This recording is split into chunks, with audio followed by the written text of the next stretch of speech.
இந்த கொலையில் 6 கொலைகள் தான் நான் பண்ணேன், மீதி கொலைகள் நான் பண்ணலை, எல்லாமே ஒரே டைப் ஆஃப் அஃபென்ஸ்.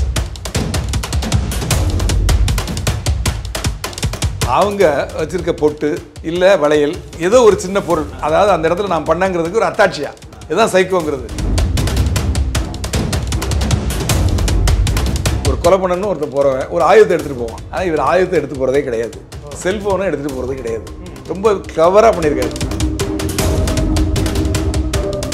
அவன் வந்து பெண்கள்னா வெறுப்பு, அவங்களா கொலை பண்ணணும் அப்படிங்கிற மனநிலை, அது வந்து அவனோட சைக்கோ.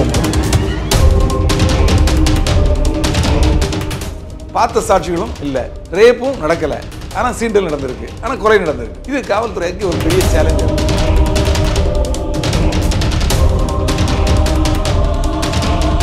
மனநிலையை சரியில்லாத ஒரு மனிதன் செய்யக்கூடிய எந்த செயலும் குற்றமாக கருதப்படாது.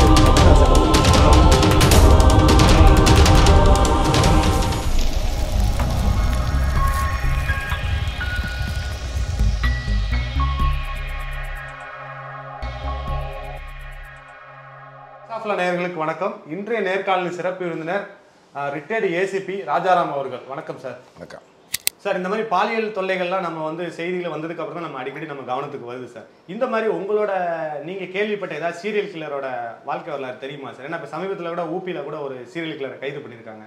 என்னன்னா பார்த்தீங்கன்னா 13 மாசத்துல 9 கொலை பண்ணியிருக்கான். அதாவது 9 கொலை பண்ணதா அவன் மேலே கேஸ் இருக்குது.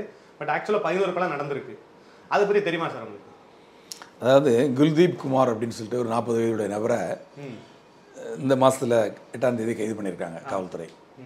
என்ன அப்படின்னா, அவர் வந்து கடந்த ஆண்டில் ஜூலை மாதத்துலேருந்து இந்த வருஷம் ஜூலை மாதத்துக்குள்ள கிட்டத்தட்ட ஒரு 9 பெண்களை வந்து கொலை பண்ணியிருக்காரு. அவர் கைது பண்ணப்பட்டது எப்படி அப்படின்னா, இவருக்கு எதுனாலும் இப்படி ஆறா அப்படின்னு அவர் கைது பண்ணதுக்கப்புறம் கேட்டப்போ அவர் சொன்ன விஷயங்களை சொல்கிறேன். அவர் சின்ன வயசில் இருக்கையிலே அவங்க அம்மா இறந்துடுறாங்க. அவங்க அப்பா வந்து 2வது கல்யாணம் பண்ணிக்கிறாரு. அப்போ சித்தியோட கொடுமை ரொம்ப துன்புறுத்துறாங்க. அதில் தாங்க முடியாத பெண்களை பார்த்தாலே இவருக்கு ஒரு வெறுப்பு வருது. அதுக்கப்புறம் 2014 இவருக்கு கல்யாணம் பண்ணி வைக்கிறாங்க. இவருக்கு வாச்ச மனைவி அதோட கொடுமையானவங்க. அந்த கொடுமையை தாங்க முடியாமல் இவர் அங்கே குடும்பத்தை விட்டு வெளியே வந்து தனியாக இருக்கிறாரு. பெண்களை பார்த்தாலே இவருக்கு வெறுப்பு, ஒரு கோபம். அந்த சமயத்தில் இவர் என்ன பண்ணுறாரு, எந்த பெண்ணை யாராவது ஒரு தனியாக இருக்கக்கூடிய பெண்ணை கொலை பண்ணணும், நம்ம கோபத்தை தீர்த்துக்கணும் அப்படிங்கிற ஒரு மனநிலைக்கு மாற்றப்படுறார், சைக்கோவாக மாறிடுறாரு. அப்போ என்ன பண்ணுறாரு, அவர் தேர்ந்தெடுக்கக்கூடிய இடங்கள் வந்து வயல்வெளிகள், அது மாதிரி கரும்பு காடுகள், இங்கெல்லாம் தனியாக வேலை செஞ்சுட்டு இருக்கக்கூடிய பெண்களை நோட் பண்ணுறாரு. 20 வயசுலேருந்து 40 வயசு 50 வயசு வரைக்கும் யார் தனியாக இருக்காங்கன்னு தூரத்துலேருந்தே பார்த்துறாரு. இவர் திட்டம் போட்டு போய் கொலை பண்ணுறது கிடையாது. இவரோட பார்வையில் அந்த இடத்துல வேறு யாரும் இருக்கக்கூடாது, தனிமையில் இருக்காங்க. போய் அந்த சமயத்தில் வேறு யாராவது எங்கேயாவது நம்ம போகையில் பார்க்குறாங்கன்னு யாராவது மூவ்மெண்ட் இருக்காங்க, எந்த மூவ்மெண்ட் இல்லைன்னா நேராக போகிறாரு. போய் அவங்ககிட்ட போய் பாலியல் சீண்டல் ஆரம்பிக்கிறாரு. அவங்க அப்ஜெக்ட் பண்ணுவாங்க. உடனே அவங்க போட்டிருக்க துப்பட்டா இல்லைன்னா சேலை அதை போட்டு அவங்க கழுத்தை இறுக்கிற வேண்டியது. இறுக்கி நல்ல அவங்க உயிர் பிழைச்சிடக்கூடாதுன்னு சொல்லிட்டு நல்லா முடிச்சு போடுறது. ஒருவேளை இறுக்கி விட்டுட்டவனை கூட திருப்பி கூட அவங்க பிழைக்கிறதுக்கு வாய்ப்பு இருக்குது.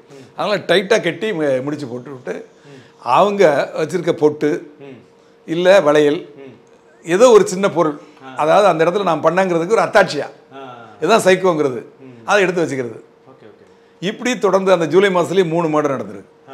இதே மாதிரி தனிமையில் இருக்கக்கூடிய பெண்கள் அவங்களை கொலை கொலை அதாவது அந்த ரேப் எதுவும் பண்ணலை, ஆனால் பாலியல் சீண்டல் பண்ணியிருக்காங்க. ஆனால் காவல்துறையால் கண்டுபிடிக்க முடியல. காவல்துறை ரொம்ப தேடி தேடி பார்க்குறாங்க, என்னெல்லாமோ பண்ணுறாங்க, கிடைக்கல. அப்புறம் அந்த சைடில் யார் வந்தாங்க போனாங்க அப்படின்னு சொல்லிட்டு அந்த வந்தவங்க பேரெல்லாம் வச்சு கூட அந்த மற்றவங்களை கேட்டு அவங்க படத்தெல்லாம் வந்து ஓரளவு கம்ப்யூட்டர் மூலம் வரைஞ்சி பார்க்குறாங்க. எல்லோரும் பப்ளிக்கும் தெரியப்படுத்துகிறாங்க. எதுவும் இல்லை. இந்த சம்பவம் நடந்த இடத்துல செல்ஃபோன் படுத்திருந்தா டவர் லொக்கேஷன் காட்டும். அந்த செல்ஃபோனும் பயன்படுத்தப்படலை. காட்டுக்குள்ளே அங்கே நியரஸ்ட் டவர் எங்கே இருக்கோ அந்த டவரில் தான் எடுக்கும். ஆனால் செல்ஃபோனும் அதில் பயன்படுத்தப்படலை. பார்த்த சாட்சிகளும் இல்லை, ரேப்பும் நடக்கலை, ஆனால் சீண்டல் நடந்திருக்கு, ஆனால் கொலை நடந்திருக்கு. இது காவல்துறைக்கு ஒரு பெரிய சேலஞ்சாக போகுது. இப்படி அடுத்தடுத்த மாதங்களில் அப்படியே தொடர்ந்து வந்து 11 கொலைகள் ஆயிடுச்சு. 11 கொலைகள் ஆனதுக்கப்புறம் காவல்துறை வந்து எப்படியும் பிடிச்சாகணும் அப்படிங்கிற ஒரு கட்டாயமான ஒரு சூழ்நிலையில் மஃப்டியில் டீம் போடுறாங்க, யூனிஃபார்மில் டீம் போடுறாங்க, அங்கங்கே வெஹிக்கிள் செக் பண்ணுறாங்க. இந்த மாதிரி பண்ணிட்டு இருக்கிறது எங்கெங்கெல்லாம் தனிமையில் பெண்கள் வேலை செய்கிறாங்களோ அதெல்லாம் நோட்டை விட்டு காவல்துறை வந்து கண்காணிக்கிறாங்க. இந்த சமயத்தில் இந்த மாதிரி ஒரு சம்பவம் நடக்குது. ஒரு கரும்பு காட்டுக்குள்ளே இதே மாதிரி ஒரு சம்பவம் நடக்குது. சம்பவம் நடந்து அதுக்கப்புறம் காவல்துறையாலையும் பிடிக்க முடியல.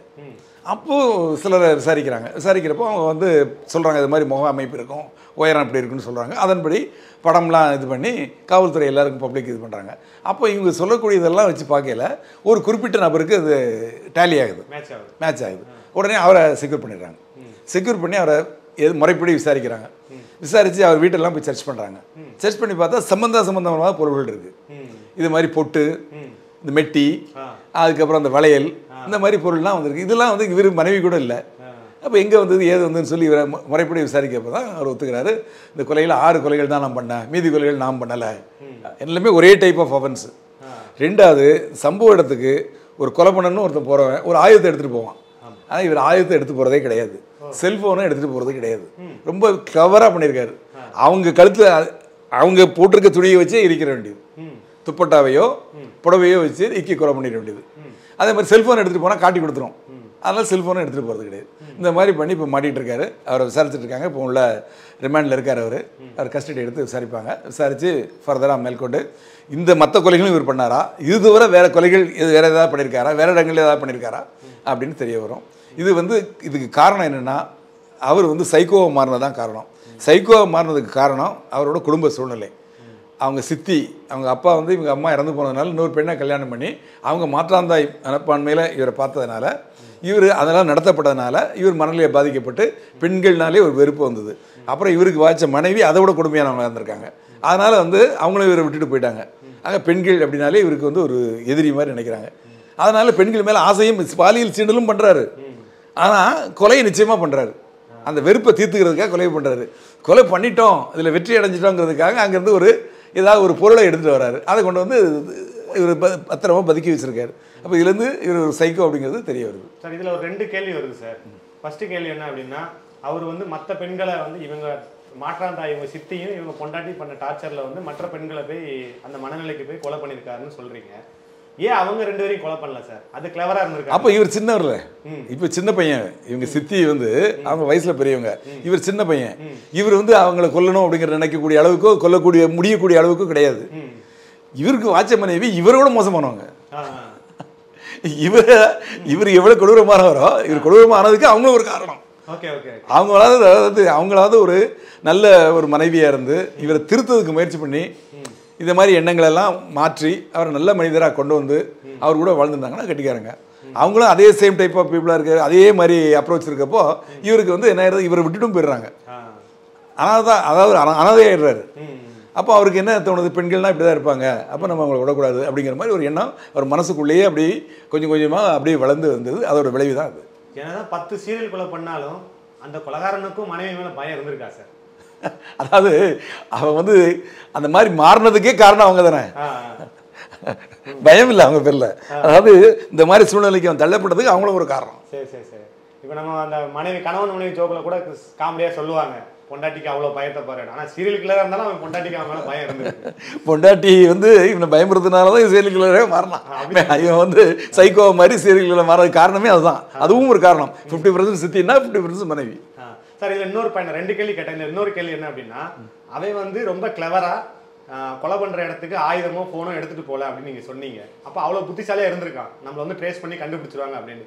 இன்னொரு பையன் என்னன்னா, அவனை அரெஸ்ட் பண்ண உடனேயே அவனை வந்து ஆஸ்பத்திரிக்கு அனுப்பி அவன் மனநிலையை பரிசோதிச்சிருக்காங்க. இது ரொம்ப கான்ஃப்ளிக்டாக இருக்கு சார். அவன் தான் கிளவராக எல்லாமே பண்ணுறான், ஃபோன் எடுத்துகிட்டு போகலை, கத்தி எடுத்துகிட்டு போகலை, அப்புறம் எதுக்கு சார் அவனை மனநிலை மருத்துவமனைக்கு பரிசோதனைக்கு அனுப்புறாங்க? அதாவது ஒரு மனுஷன் வந்து ஒரே மனநிலையிலே எப்போதும் இருக்க மாட்டான். சரி சரி. அவன் வந்து பெண்கள்னா வெறுப்பு, அவங்கள்னா கொலை பண்ணணும் அப்படிங்கிற மனநிலை, அது வந்து அவனோட சைக்கோ மனம். அதை எவ்வளோ கிளவராக செய்யணும்னு நினைக்கிறது அவனோட சாமர்த்தியம். ஆக 2மே அவனோட மனசு தான். இது சாமர்த்தியமாக செய்கிறான், அது செய்யணும்னு நினைக்கிறான், அது சாமர்த்தியமாக எப்படி செய்யுதுன்னு யோசிச்சு செய்கிறான். ஆனாலும் மாட்டேங்கிறான், அது வேறு விஷயம். ஆனால் அதனால் யாராக இருந்தாலும் இப்போ சமீப காலங்களில் யாரை கைது பண்ணாலும் அவங்கள வந்து டாக்டர்கிட்ட அழைச்சிட்டு போகணும்.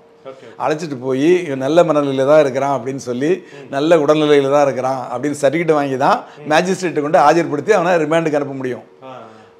டாக்டர் சர்டிஃபிகேட் இல்லாமல் மேஜிஸ்ட்ரேட் போகவே முடியாது நீதிமன்ற காவலுக்கு. இது சாதாரண கைதிகளுக்கு எல்லா வழக்கும் இந்த மாதிரி ஸ்பெஷல் கிரைம் பண்ற மட்டும் கிடையாது. எல்லா வழக்குகளையும் ரிமாண்டுக்கு போகணும்னா மேஜிஸ்ட்ரேட் கிட்ட ரிமாண்ட் ரிப்போர்ட்டோட அக்யூஸ்ட் கொண்டு போகணும்னா டாக்டர்கிட்ட கொண்டு போய் சர்டிஃபிகேட் வாங்கி அவரை வந்து பரிசோதனை பண்ண இவன் மனநிலை நன்றாக இருக்கிறது, உடல்நிலை நன்றாக இருக்கிறது, இவருக்கு காயங்கள் இல்லைன்னு சர்டிஃபிகேட் கொடுத்தாதான் அவருக்கு பிபி இவ்வளோ இருக்குது, சுகர் அதெல்லாம் கூட எழுதுவாங்க. அதில் எழுதி அவங்க வந்து நல்லா இருந்தால் தான் மேஜிஸ்ட்ரேட் கொண்டு போக முடியும், மேஜிஸ்ட்ரேட்டை ரிமாண்ட் பண்ணுவாங்க.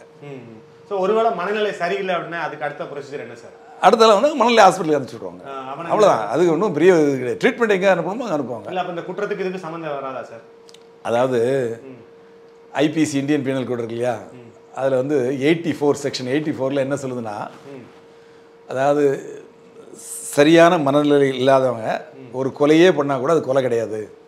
அவன் செய்யக்கூடிய செயல்கள் nothing is an offence done by a insane person அப்படின்னு சொல்லுவாங்க.